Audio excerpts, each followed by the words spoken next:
하나님 말씀은 구약성경 출애굽기 34장 1절로 9절 말씀 보겠습니다. 구약성경 134페이지입니다. 제가 가진 성경은 134페이지. 출애굽기 34장 1절로 9절 말씀 제가 봉독하겠습니다.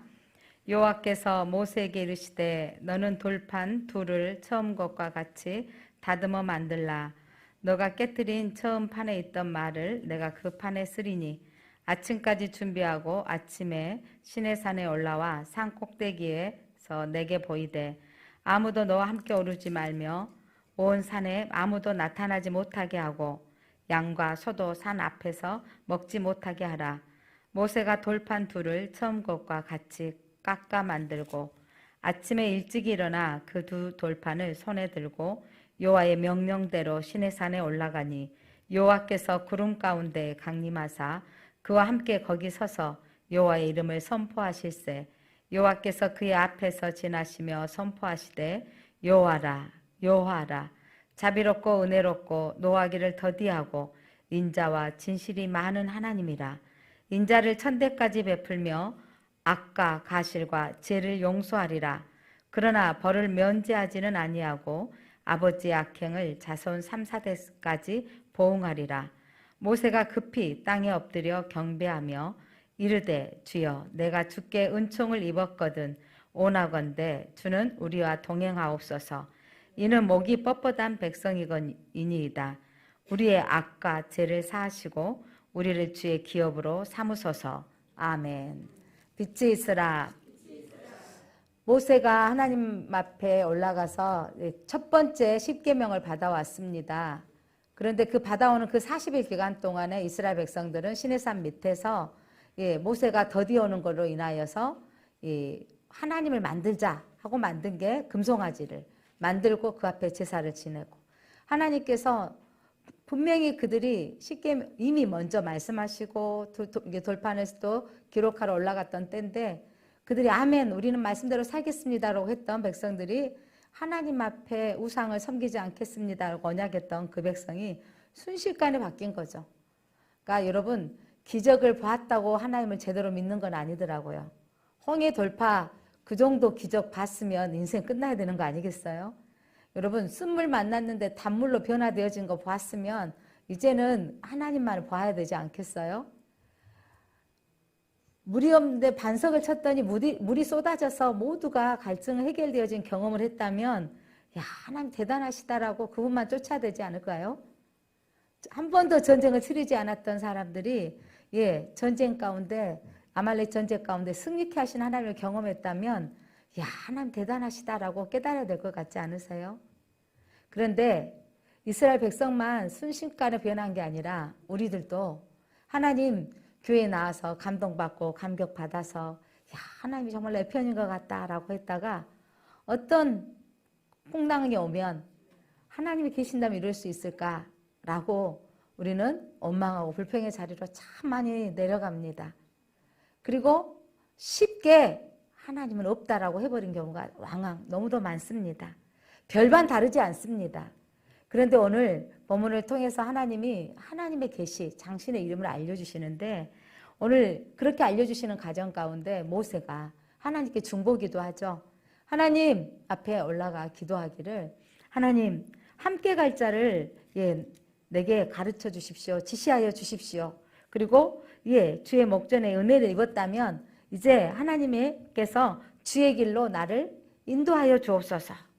그리고 친히 하나님과 함께 가시지 않으신다면 우리는 이곳에서 올려보내지 마소서 여기 있겠습니다 라고 중보했던 이 모세가 마지막 클라이막스적인 기도를 합니다. 하나님 내게 영광을 보여주옵소서. 하나님의 영광을 보여주시라는 최상의 기도를 하나님께 드리고 하나님께서 모세의 기도를 받으신 거예요. 받으시고 하나님을 영광 보여주십시오 얼굴을 보여주십시오 했을 때 하나님의 얼굴을 본 자는 죽게 되어져 있기에 하나님께서 반석 틈 사이에 모세를 넣어주시고 손으로 가리셨다가 뒷모습을 보여주신 거예요. 뒷모습을 봤다는 건 바로 하나님 보여주셨다는 거죠. 그리고 오늘 보여주신 하나님께서 이제 응답하시는 하나님, 하나님의 뒷모습 가운데 나타내 주시면서 오늘 하셨던 말씀이 뭐냐면 34장 1절입니다. 함께 읽어보겠습니다. 여호와께서 모세에게 이르시되 너는 돌판을 둘을 처음 것과 같이 다듬어 만들라. 너가 깨뜨렸던 처음 판에 있던 말을 내가 그 판에 쓰리니. 첫 번째 올라갔었을 때는 여러분 돌판도 하나님 만드셨어요. 이제 여러분 범죄로 인하여 깨뜨려지셨던 이 이제 돌판을 이제 모세가 다듬어서 가지고 올라오라는 겁니다. 여러분 첫 번째 돌판은요 백성들이 계약을 위반했던 것입니다. 어떤 위반을 했죠? 금송아지 우상 숭배로 죄로 인하여 모세가 깨뜨려 버린 거죠. 이거 뭐냐면 첫 번째 돌판이 깨뜨려졌다는 것은 언약이 파괴되어졌다는 거예요. 여러분 일방적인 언약이기도 한 것 같지만 하나님께서 특별하게 너희들은 이 말씀대로 살아야 된다라고 너는 다른 신을 섬기지 말아라. 절하지 말아라. 망령되 일컫지 말아라. 안식일을 기념하여 지키라 라고 하면서 하나님께서 그들에게 언약을 주셨거든요. 그런데 그렇게 지키겠다고 했던 그들이 깨트려 버린 거죠. 그래서 깨트려졌었던 그 언약으로 인하여 하나님이 이제 나는 너희와 함께 가지 않겠다. 모세 네 백성과 함께 너희들은 가나안 땅으로 가라 라고 하나님 말씀하시죠. 모세는 여러분 이 정도 왔으면 하나 우리끼리 갈 수 있어요 라고 아니라 하나님이 함께 하시지 않는 길은 갈 수 없습니다. 하나님이 함께 하시는 가나안 정복 의미 없습니다. 하나님과 함께 하시는 길 가봤자 별것 없다라는 거예요. 그리고 중보에 있다가 하나님의 영광을 보았을 때 하나님이 이제 돌판 둘을 다듬어서 가지고 올라오라. 내가 그곳에 기록하리라. 이제 하나님께서 이 두 번째 돌판을 만들어 주시겠다는 거예요. 이건 뭘 의미하냐면 언약의 회복에 대한 말씀입니다. 하나님의 긍휼하심과 자비하심이죠. 여러분 하나님은요 끝없이 이스라엘 백성들을 사랑하세요. 끝없이 하나님은 우리 자녀들을 사랑하십니다. 이들이 돌아오기만 하면 하나님 품어주시고 돌아오기만 하면 안아주시겠다는 거예요. 다들 부모 세대이시고 키워보셨고 또 젊은 세대들은 앞으로 자녀를 낳아보면 키워보면 그때 알아요. 아니 우리 엄마는 나한테 맨날 잘못을 지적하고 잔소리하고 이런 부모님 보면 엄마는 내 편 아닌 것 같고 남의 편 같이 느껴질 때가 참 많을 겁니다. 그런데 여러분들이 자녀들 낳아서 길러보면 알죠. 그때서야. 저는 그 말 의미를 내리사랑이다. 그러니까 부모님은 자녀들에게 부모에게 받았던 사랑을 부모에게 올려보내지 못하고 자녀들에게 내려보낸다. 사랑은 정말 내리사랑이다 라고 하는 게 정말 아이들이 키워보면서 절절히 느껴지더라고요. 그러니까 내가 아이를 낳아보고 키워보면서 우리 부모님도 나를 이렇게 예쁘게 키우셨겠구나 라고 깨달아져지고 그리고 자녀들한테 주는 것이 끝없이 아깝지 않은 거. 끝없이 아깝지 않지는 않더라고요. 학원 보냈는데 학원 빠매고 뭐 어떻게 안 아깝겠어요. 또 뭔가 약속을 해가지고 뭐 사주기로 했는데 그리고 또 약속 지키지 않으면 또 그것도 또 마음이 아플 때가 있죠. 우리 인생이라. 그런데 하나님은요 우리 같지 않으시더라고요. 물론 이들에게 오랫동안 참으시고 더디 참으셨다가 하나님께서 너희 함께 가지 않겠다라고 하시면서 하나님의 마음을 이 말은 너희들이 내 말 좀 들으라는 거예요. 근데 하나님의 마음을 알고 모세는 중보한 것이죠. 하나님이 함께 하시지 않으시면 우리는 여기 머물겠나이다. 이게 여러분 신앙인의 자세인 거예요. 여러분 하나님 없는 출세, 하나님이 없는 부귀 영화 누리는 거 그거 아무것도 아닙니다라고 하실 수 있습니까? 여러분의 인생 가운데 그 영적인 가치관이 눈이 떠지시기를 바랍니다. 이제 이스라엘 백성들의 이 모세의 기도 중보로 하나님께서 이제 다시금 영광을 보여주시면서 이제 너는 다듬어서 두 돌비를 가지고 시내산으로 올라와라. 첫 번째 올라왔을 때는요 백성들 무리 밑에 있고 70명 중간에 있고 아론과 또 갈렙과 위까지 올라와 있는데 그런데 이제는 아무도 올라오지 말라는 거예요. 이제 너만 혼자 올라와라. 그리고 산 밑에서도 양과 소도 먹지 말아라. 이제 확실히 더 구별지어 주신다는 거죠. 그리고 모세가 이 돌판을 가지고 산에 올라왔더니 하나님의 강력한 임재 가운데 구름 가운데 강림하사. 그러니까 구름인 성경이 상징할 때는요 하나님의 임재를 상징하는 거든 압니다. 구름 가운데 강림하사 그와 함께 거기 서서 여호와의 이름을 선포하실세. 그러니까 모세가 구름 가운데 올라왔을 때 하나님께서 여호와의 이름을 선포하신다 그랬어요. 그래서 그 이름을 선포하시는데 어떤 이름인지 하나님이 친히 당신의 이름을 선포하셨습니다. 6절 말씀 함께 읽어보겠습니다. 여호와께서 그의 앞으로 지나시며 선포하시되 여호와라 여호와라 자비롭고 은혜롭고 노하기를 더디하고 인자와 진실이 많은 하나님이라. 아멘. 이제 모세가 여러분 10계명은요 2번 하나님이 기록해 주세요. 첫 번째 깨트려지고 두 번째 가지고 올라가는데, 그리고 그 꼭대기까지 올라갔는데, 아마 이제 이스라엘 성지순례 하게 되어지면 이 시내산 땅은 이스라엘 땅이 아니고 요르단 땅인데, 아니 애굽 땅이죠. 애굽 땅, 이집트 땅인데 그쪽에 가게 되어져서 올라가 보는데 만만치 않는 거리거든요. 그렇게 올라가는데 거기에 도착했을 때 하나님께서 직접 자기 계시 나는 누구다 라고 선언하시는 거예요. 여러분, 하나님의 영광을 보여주신 하나님은요 모세에게 나는 여호와다 여호와다라고 하는 거죠.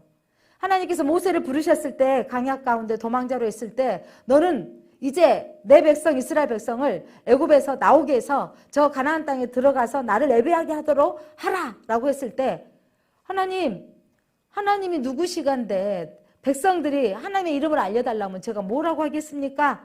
라고 했을 때 하나님의 이름을 알려주십시오 라고 했을 때 모세에게 나는 여호와다라고 말씀하셨습니다. 여러분, 여호와라는 뜻은 우리말로 번역하기 참 어려운데 나는 스스로 있는 자다. 이 말로 누구에 의해서 만들어지지 않는, 여러분 이 땅의 모든 신들은요 부처 누구에서 만들어져 있습니다. 마호멧 누구에서 만들어져 있어요. 모든 원불교 누구에 의해서 원불교는 우리나라에서 만들어진 거죠. 영광인가요? 누구에서 만들어진 거예요. 이렇게 다 만들어졌는데 누구에서 만들어지지 않는 나는 나다. 나는 나다. 이건 어마어마한 선포입니다. 나는 스스로 존재하고 누구에 존재하지 않는 나는 탁월한 자다라는 거예요.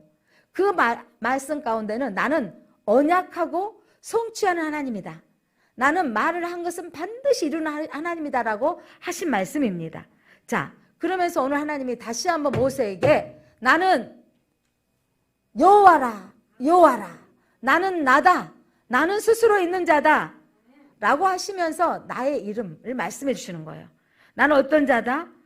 나는 자비롭고 은혜롭고 노하기를 더디하는데 나는 인자와 진실이 많은 하나님이다. 저는 오늘 여기에서 인자하신 하나님에 대해서 말씀드리고 싶습니다.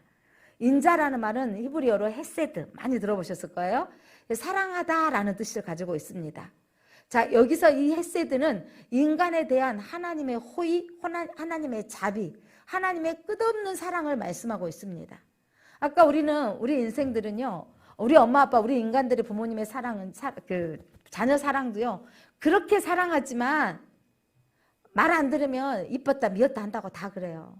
애들이 키워보면서 너무 이쁜데 커가는 게 아까운데 그래도 눈 뜨고 짜증낼 때보다 눈 감고 있으면 다 천사 같다고, 제일 이쁘다고. 애 키우면서 얘가 제일 이쁠 때가 언제예요? 웃을 때하고 잠잘 때. 그 다음에 말 안 들을 때는 다 감추고 있는 거죠. 이런 마음들이 왔다 갔다 하는 거잖아요. 근데 하나님은요 끝없이 사랑하시는 거죠. 하나님께서는요 내가 너희들을 택하여 준 너희는 내 것이야 라고 말씀하시는 겁니다. 그래서 이 하나님은 또한 인자하신 하나님은요 끝없이 이들이 배반하지만 나는 너희들을 계속해서 사랑한다는 거예요. 그 사랑. 그래서 하나님은 언제든지 돌아오기만 하면 너희를 내가 품어주겠다, 내가 너희들 안아주겠다라는 거예요.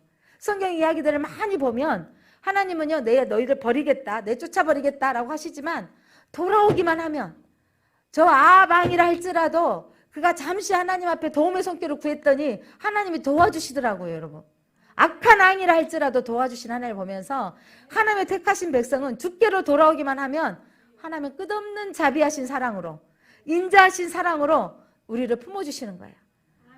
우리가 일주일 동안 살면서 여러분 우리가 뭘 얼마나 하나님 앞에 영광을 드러내고 살았습니까? 내 모습을 통해서 하나님이 드러나도록 얼마나 살았습니까?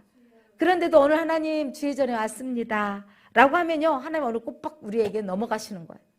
하나님은 내 앞에 얼굴을 내비치고 하나님 전에 나오기만 하면 하나님은요 그 사랑을 쏟아내어 주시고 부어주시기를 원하시는 거예요.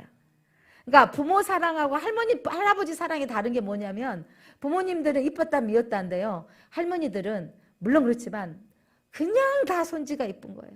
그냥 사랑스러운 거예요. 그거 뭐냐면 예, 이 아이가 저렇게 말 안 듣더라도 커가면서 사랑스러워지는 걸 다 가정을 보았기 때문에 아시는 거죠. 그래서 할머니, 할아버지 사랑은요, 끝없이 사랑하시는 그 사랑, 그 사랑에 비교할 수 없는 하나님의 사랑이 있으시다는 걸 믿으시기 바랍니다. 하나님은 그 인자하신 하나님은 예, 우리가 돌아오기만 하면 품어주시고 안아주시고 해결해 주시는 하나님이십니다.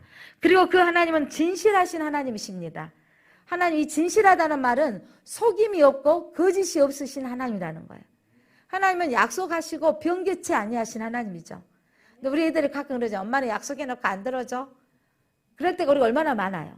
그런데 하나님은요, 약속하신 것은요 반드시 들어주시고, 하나님은요 거짓이 없으신 완벽하신 하나님이십니다. 그리고 그 하나님은요 인격적인 관계로 우리를 인정해 주시는 거예요.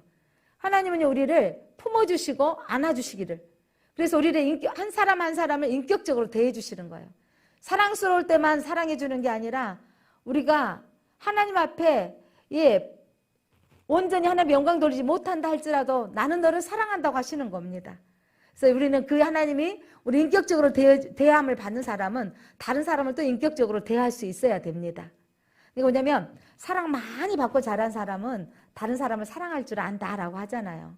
내가 다른 사람을 사랑할 줄 알게 하려면 아이들에게 더 사랑을 주고 그 사랑받는 느낌이 느껴지도록, 그러니까 사랑은요 상대방이 느껴지도록 하는 사랑이 되어져야 되는 거죠. 내 기준이 아니라. 그러니까 하나님께서 우리를 그렇게 끝없이 사랑하시는 그 사랑이 여러분 우리가 알아채는 사람, 하나님의 사랑을 느끼는 사람이 진짜 복 있는 인생입니다. 자, 오늘 인자하신 하나님을 설명하면서 하나님이 뭐라고 말씀하시냐면 나는 인자하신 하나님인데 나는 어떤 줄 아니? 라고 하시면 7절을 말씀하세요. 7절 한번 읽겠습니다. 7절 인자를 천대까지 베풀며 악과 가실과 죄를 용서하리라. 그러나 벌을 면제하지는 아니하고 아버지의 악행을 자손 3, 4대까지 보응하리라. 아멘.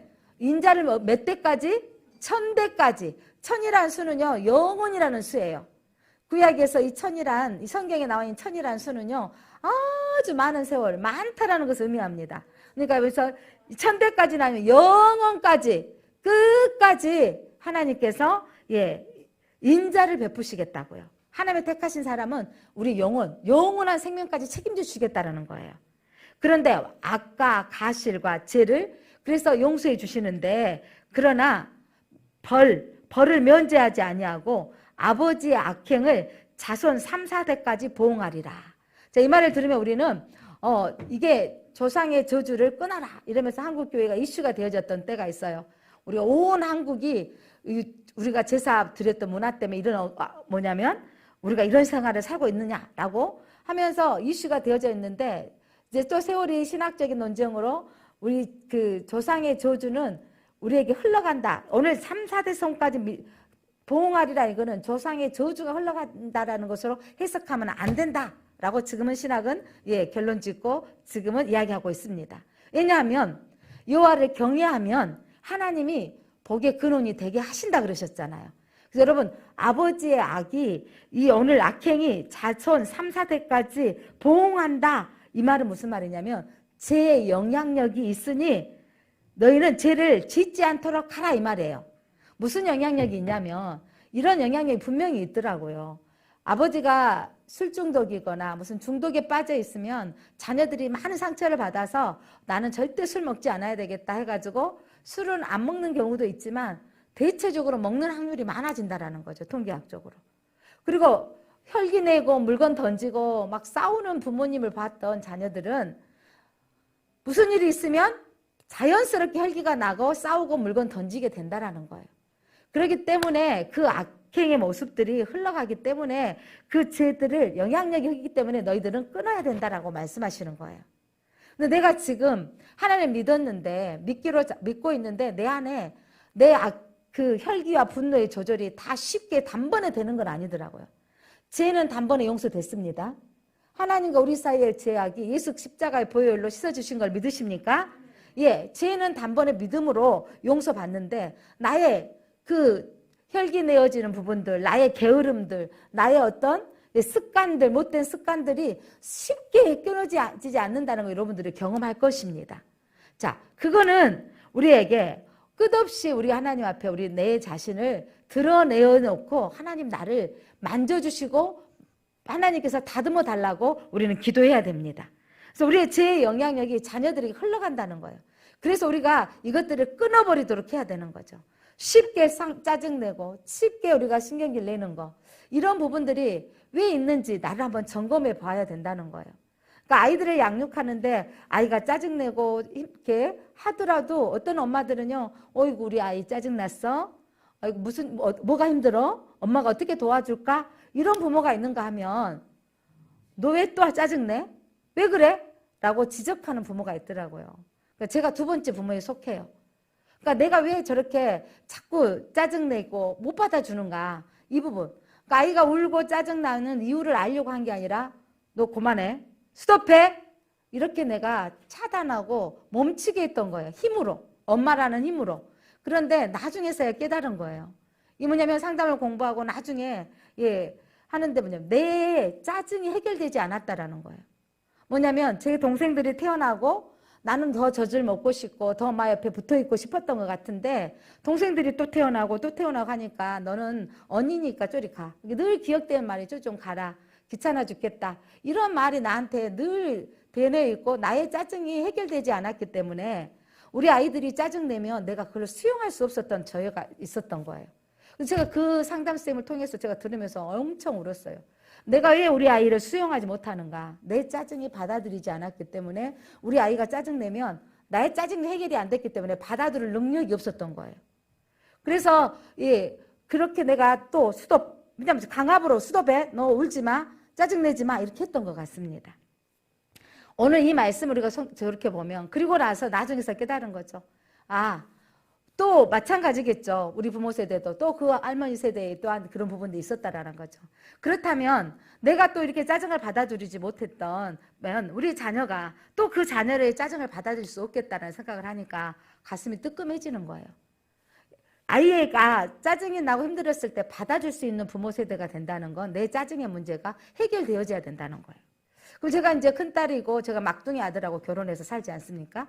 그런데 막둥이 아들 어머니가 저희 어머니가 부드럽고 수용해 주신 어머니인 것 같아요.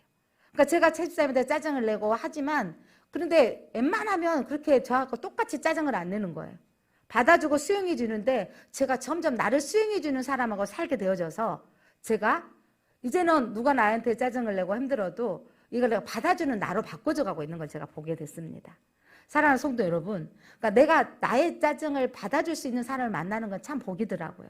그런데 또 늘 받아주는 사람은 또 그게 힘이 들어요. 힘이 드는 거죠. 나는 왜 늘 받아줘야만 되는가. 이러면서 우리가 나를 해결받았던 나 때문이 아니라 그 사람도 힘들 것을 알면서 우리를 볼 수 있는 눈이 떠져야 되는 거예요. 오늘 하나님이 뭐라고 하셨냐면 죄는 용서되지만 너희의 영향력이 있다라는 거죠. 그래서 이것들을 우리가 관리할 수 있었다 되는 것들이 뭐냐면 나 혼자의 문제를 해결되지 않는다라는 거죠. 그래서 우리가 신앙관이 하나님을 진짜로 만나면 이런 부분들 나를 찾아갈 수 있고 나를 볼 수 있는 거예요. 여러분들 오늘 말씀 속에서 모세가 얼마나 멋진 기도를 하는지 오늘 말씀을 통해서 함께 만났으면 좋겠습니다. 모세가 하나님을 바로 알아버렸어요. 하나님을 제대로 안 사람은요 인생이 바뀌어져요. 하나님을 진짜로 알아버리니까 모세가 구할 것이 무언지를 알아버렸어요. 여러분 임재 가운데 하나님을 알아버렸어. 모세가 하나님이 하나님 나의 하나님의 영광을 보여주십시오. 그래서 하나님께서 뒷모습을 보여주시면서 신의 산에 올라오라 라고 하시더니 하나님의 이름을 선포해 주시는 거예요. 그 이름은요 하나님의 성품이에요. 나는 여호와다. 비교할 수 없는 어떤 탁월한 신이다. 나는 스스로 한 존재인데 나는 인자한 하나님이야. 나는 진실한 하나님이야. 나는 약속을 꼭 지키는 하나님이야. 나는 끝없이 너희를 사랑하는 하나님이야. 이게 믿어져 버리고 이걸 하나님을 알아버리는 거예요. 여러분의 인생 가운데 이 하나님이 여러분의 하나님이 되어지면 내가 인자한 성품이 내 안에 들어와서 내가 인자를 베푸는 사람이 되어져 가는 겁니다. 그래서 여러분 그렇게 하나님의 이름을 알고 난 모세가 어떻게 기도하는지, 하나님의 이름을 들었던 모세가 어떻게 기도하는지 오늘 8절 한번 봐보세요. 8절 모세가 급히 땅에 엎드려 경배하며 하나님의 이름을 알고 하나님의 감동을 받아버렸어. 여러분 마음 가운데 왜 내 문제 가운데 아직 해결되지 않는 거, 누가 조금만 던지면 나는 참을 수 없게 쏟아져 나오는 거, 이것도 여러분 안에 있는 상처이고 여러분 안에 성품이지만 여러분 이것에 대해서 이게 뭔가 있구나라고 나를 알아차린다면 하나님의 이름을 여러분, 하나님의 인자하신 하나님이다 라는 것을 깨달으시기를 바랍니다. 그러니까 엎드려 경배하면서 뭐라고 기도했는지 9절 함께 소리내서 읽어보겠습니다. 같이 읽어봅니다. 시작. 이르되 주여 내가 주께 은총을 입었거든 오나건대 주는 우리와 동행하옵소서. 이는 목이 뻣뻣한 백성이니이다. 우리의 악과 죄를 사하시고 우리를 주의 기업으로 삼으소서. 아멘. 주께 은총을 입었거든. 하나님의 이름이 여호와이십니다. 하나님은 자비하신 하나님이십니다. 하나님은 진실하신 하나님이십니다. 그 하나님이 나를 사랑하심을 내가 입었습니다. 그렇다면 오나오나니 주는 우리와 동행하옵소서. 이게 최고의 기도인 거예요, 여러분. 여러분의 인생 가운데 하나님이 동행하시면 끝나는 거예요, 여러분. 모세가 전에 이스라엘 백성들을 중보자로 기도했을 때도 하나님이 함께 하시지 아니하시면 우리는 여리기에 머물겠나이다. 오늘 시내산에서 이제 다시 돌판을 가지고 가서 하나님의 영광 가운데 하나님의 이름을 들었던 그 순간에 모세는 뭐라고 기도했다고요? 뭐라고 기도했어요? 하나님 동행하여 주옵소서. 자, 뭐라고 기도했어요? 동행하여 주옵소서. 동행하옵소서. 우리와 동행하옵소서.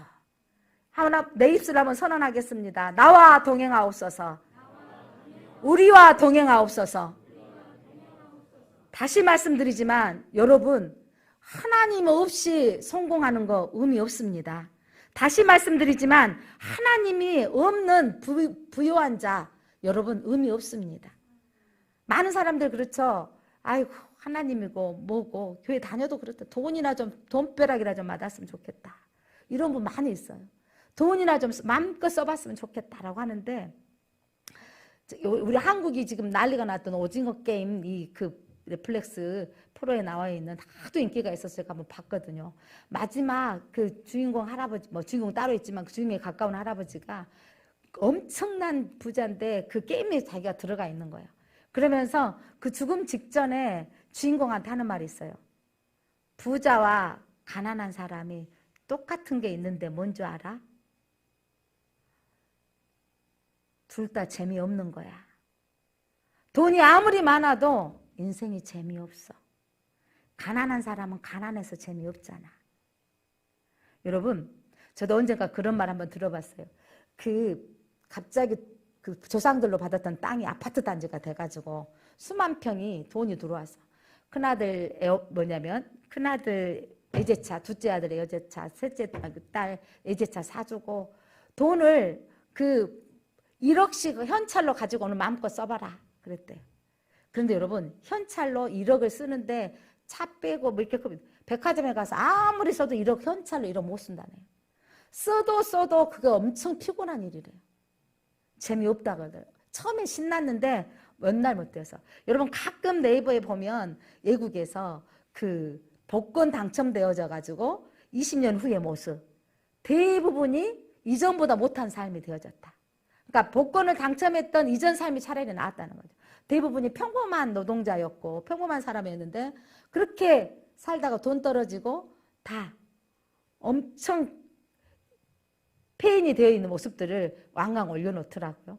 여러분 우리의 인생 가운데 여러분 하나님이 없는 부요함도 가치 없는 것이요. 하나님이 없는 가난함도 가치 없습니다. 그런데 하나님이 있는 부요함도 가치 있고 하나님이 있는 가난함도 가치 있는 걸 믿으십니까? 사도 바울은 이렇게 우리에게 말했습니다. 하나님 우리를 풍부에도 처하게 하시고 또 하나님 비천한 자에게도 처하게 하옵소서. 그러면서 자족하는 은혜를 달라고 기도했습니다. 우리는 여러분 하나님은 우리에게 돈이 필요 없다고 말씀하지 않으세요. 우리 그리스도인들이 돈이 있으면 하나님께서 부요케 하시면 이 부요함으로 하나님의 하실 일을 내가 하게 하옵소서. 하나님 내가 가난한 자로 공고한 삶이 되어졌다면 하나님 이 공고한 상황 속에서도 내가 작은 것에 감사함으로 살게 하옵소서. 여러분 가난한 중에도 우리는 감사할 수 있고요. 풍요로운 중에도 우리는 감사할 수 있는 게 그리스도인입니다. 우리는 부여를 주시더라도 감당할 수 있고, 하나님 우리가 가난한 자에 처한다 할지라도 우리는 감당할 수 있는 게 우리 그리스도입니다. 왜냐하면 하나님이 동행하시기 때문입니다. 여러분, 오늘 모세가, 저도 늘 기도하기를 하나님의 영광 가운데, 임재 가운데 말씀이 선포되어지면 성도들이 삶이 변화되기를 원하고 중보하고 있는데, 중요한 건 개인적으로 여러분이 하나님의 영광을 사모하시기 바랍니다. 하나님의 영광을 보여주십시오. 하나님 살아계신다면 내게 나타내 보여주십시오 라고 기도했는데 하나님 진짜 나타나 주신 거예요. 그랬더니 모세가 기도하기를, 하나님 우리와 동행하옵소서. 여러분의 인생에 하나님이 동행하시면 끝납니다. 여러분, 가장 큰 복이 하나님이 동행하신 것을 믿으시기 바랍니다. 그러면서 기도하기를, 여러분 그 다음에 뭐였냐면, 이는 목이 뻣뻣한 백성입니다. 이 백성들이 하나님 목이 뻣뻣하게 동행하옵소서, 우리와 백성들과 동행하옵소서. 목이 뻣뻣한 백성이지만 은혜와 긍휼을 베푸소서. 이건 우리예요. 일주일 동안 여러분 하나님의 영광을 위해서 얼마나 살았나요? 세상을 사랑하고 세상의 가치를 쫓았지 않았습니까? 우리는 이 목이 뻣뻣한 백성이라는 것은 쉽게 하나님을 잊어버린다는 거예요. 쉽게 다른 것을 사랑해버린다는 거예요. 목이 뻣뻣해서 하나님이 하셨던 일을 너무도 쉽게 잊어버린다는 거죠. 그런데 하나님 이들의 죄를 사하여 주시고 은혜와 긍휼을 베풀어 주시사 우리를 주의 기업으로 삼아 주소서. 하나님이 약속하셨던 이 백성은 하나님의 기업이 된 백성이라고 그랬거든요. 하나님이 책임져 주시는 백성이 되게 하옵소서. 오늘 우리의 기도가 이런 기도가 되었으면 좋겠습니다. 사실 그대로인 거죠. 하나님 우리와 동행하여 주옵소서. 하나님, 나는 목이 뻣뻣해서 쉽게 하나님 입술로 범죄합니다. 쉽게 하나님 넘어집니다. 그런데 내 죄를 용서해 주시고 하나님 우리를 하나님의 기업이 되게 하옵소서. 하나님의 기업이 되어진다는 것은 하나님이 책임져 주시고 하나님이 우리의 삶을 통해서 하나님이 드러나게 사는 삶을 사는 것이 되는 것입니다. 사랑하는 성도 여러분, 하나님 없는 성공 가치 없습니까? 아니, 하나님 없어도 성공하고 싶으신 것 같으네요. 여러분, 하나님 없는 성공 가치 없다고 고백할 수 있으십니까? 예, 하나님이 없는 부요함 가치 없다고 고백할 수 있습니까? 여러분, 오늘 우리에게서 가장 중요한 건 하나님의 동행하심이에요. 모세가 기도했던 하나님 임재 가운데, 하나님을 만나는 그 장소 가운데 하나님 자기 계시 앞에 하나님 동행하여 주옵소서. 하나님 우리의 죄를 사하시고 이 뻣뻣한 백성의 죄를 사하여 주시고 하나님의 거룩한 기업이 되게 하옵소서. 이게 이 모세의 기업이었습니다. 여러분, 하나님의 성품을 알게 된 모세는요, 담대하게 구해버리는 거예요. 여러분, 하나님이 어떤 분이신가 아신 것. 여러분, 하나님이 자비하신 하나님이십니다. 하나님은 진실하신 하나님이십니다. 그렇다면 여러분, 하나님의 이름을 붙잡고 담대하게 구해야 돼요. 여러분, 하나님께서 이 백성 내가 떠나겠다고 하는데 모세는요, 하나님의 성품을 알기 때문에 담대하게 구한 거예요. 여러분, 우리의 능력으로 구한 게 아니라, 하나님 나는 뭐 한 것도 없어가지고 내가 기도하려면 좀 부끄러워서 목사님이 대신 기도해 주세요. 이런 분들 많이 계시는데, 여러분 목사님이 대신 기도해 주신 게 아니라 여러분이 하나님의 이름을 붙들고 기도하시기 바랍니다. 하나님은 인자하신 하나님이십니다. 하나님은 진실하신 하나님이십니다. 하나님의 약속을 지키신 하나님이십니다. 하나님 그분의 이름을 붙들고 하나님 앞에 구하시기를 바랍니다. 예, 하나님의 성품을 알고 담대하게 구했던 모세처럼 여러분이 구하시기를 바랍니다. 오늘 하나님의 이름에 대해서는 너무 많이 나오죠. 하나님은 천지를 창조하신 하나님이십니다. 전지전능하신 하나님, 엘로힘, 엘사다이, 엘 하나님이라고 우리가 부르잖아요. 라파의 하나님, 니시의 하나님, 엘마누엘의 하나님, 요아 사파의 하나님하고 부르잖아요. 그런데 그 하나님의 많은 이름들 가운데 능력, 권능, 힘이신 하나님, 반석이신 하나님, 요새이신 하나님, 너무도 우리가 그 이름을 부르고 찬양드려야 될 마땅한 이름이 있는데 오늘 하나님이 내 이름 질투한 하나님이다. 하나님의 이름 가운데 질투의 하나님이라고 당신이 친히 말씀하셨어요. 14절 한번 읽어보겠습니다. 너는 다른 신에게 절하지 말라. 여호와는 질투라. 이름하는 질투의 하나님이라. 자, 여호와는 어떤 이름이라고요? 질투라 이름하는 질투의 하나님이다 라는 거예요. 여기서 여러분, 질투는 하나님의 속성 가운데 하나 있습니다. 여기서 말하는 질투, 우리 가지고 있는 여성에게 많이 있는 질투심, 그 차원을 넘는 하나님의 사랑을 말씀하고 있는데, 여러분, 일계명이 뭐예요? 너는 나 외에 다른 신을 내게 두지 말라. 너 앞에 두지 말라는 거예요. 다른 신을. 이 말은 뭐냐면 너와 나 사이에 어떤 것도 끼어들게 하지 말라. 이 말씀 속에 하나님은요. 그러면서 하나님은 나는 질투하는 하나님이다 라고 하신 거예요. 하나님은 여러분 너와 나 사이에 어떤 것도 끼어들지 원하지 않습니다. 부부가 결혼했는데 여러분 남편이 아내를 사랑해야 되는데 다른 여자 만나러 다니고 다른 여자 밥 사주러 다니고 그러면 여러분 그 남편을 어떻게 사랑할 수 있겠어요? 또한 결혼했는데 아내가 예전에 남자친구 만나고 다닌다면 어떻게 용납할 수 있어요? 여러분 자비하신 마음으로 그 사람 용납할 수 있어요? 그건 사랑이 아니죠. 남의 아저씨 이야기는요. 아이고 좀 저런 이상하네 이 정도잖아요. 그런데 여러분 남편이 그렇게 됐을 때 아내가 그렇게 됐다고 했었을 때 여러분 대부분은요 가슴앓이하고 아파요. 힘들어요. 그래서 그 마음이 애리고 아플 수밖에 없는 거예요. 하나님이 오늘 질투하신 하나님이다라고 하는 건 누구 잘나는 거 보고 그거 정도로 질투한다 이 정도 시세 많은 정도의 질투가 아니에요. 이거는 너와 나 사이에 아무것도 둬서는 안 돼. 왜냐하면 나는 너만 보고 있거든. 나는 너만 사랑하거든. 이 말인 거예요. 여러분이 하나님이 여러분만 보고 있다고요. 근데 여러분 우리는요 이 사랑을 알아야 돼요. 그러니까 이 하나님이 나를 사랑하신다는 이 사랑을 아는 사람은요 하나님을 사랑할 수밖에 없는 거죠. 진짜 사랑하면 그 사람이 원하는 걸 할 수밖에 없잖아요. 이건 여러분 너와 나 사이에 어떤 것도 끼어들어서는 안 돼. 독점적인 사랑이죠. 하나님이 여러분 우리만을 사랑하신대. 여러분만을 사랑하신대요. 너는 내 것이야 라고 말씀하시는 거예요. 그러니까 여러분이 남편이 나를 사랑하기를 원하고 내가 남편만을 사랑하기 원하는 그 차원에 더 넘는 사랑인 것입니다. 그러면서 너희는 어떤 우상도 만들지 말라고 말씀하시는 거죠. 그러면서 이스라엘 백성들에게 오늘 말씀이 너희는 그 땅에 가나안 땅에 들어가거든. 그러면서 그들에게 결혼하지도 말고 그들의 신들을 섬기지도 말라라고 말씀하시는 거예요. 15절 16절 한번 읽겠습니다. 시작. 너는 삼가 그 땅의 주민과 언약을 세우지 말지니 이는 그들이 모든 신을 음란하게 섬기며 그들의 신들에게 제물을 드리고 너를 청하면 너가 그 제물을 먹을까 함이요. 또 내가 그들의 딸들을 내 아들들의 아내로 삼음으로 그들의 딸들이 그들의 신들을 음란하게 섬기며 내 아들에게 그들의 신들을 음란하게 섬기게 할까 함이니라. 하나님께서 가나안 땅에 들어가거든 그 모든 족속 지파들을 다 진멸하고 없애버리라는 거예요. 이건 뭐냐면 가나안 땅에 대한 심판이었어요. 얼마나 가나안 땅이 음행으로 가득 차고 우상 숭배로 간영하든지 음란으로 타락하고 제사를 드리고 음행하고 타락하여서 세상이 그렇게 더러운 땅이 돼버린 거예요. 심지어 자기 자식을 자기의 영화를 위해서 신들에게 바치는 부모로서 할 수 없는 일을 하는 저주받은 그 땅에 이제 너희는 가서 제거하라. 가나안 땅에 대한 심판이었습니다. 근데 이스라엘 백성들이 남겨두었어요. 그리고 그들의 신을 남겨두고 그들과 또 결혼까지 하고 그러면서 그 죄악을 범하고 만 겁니다.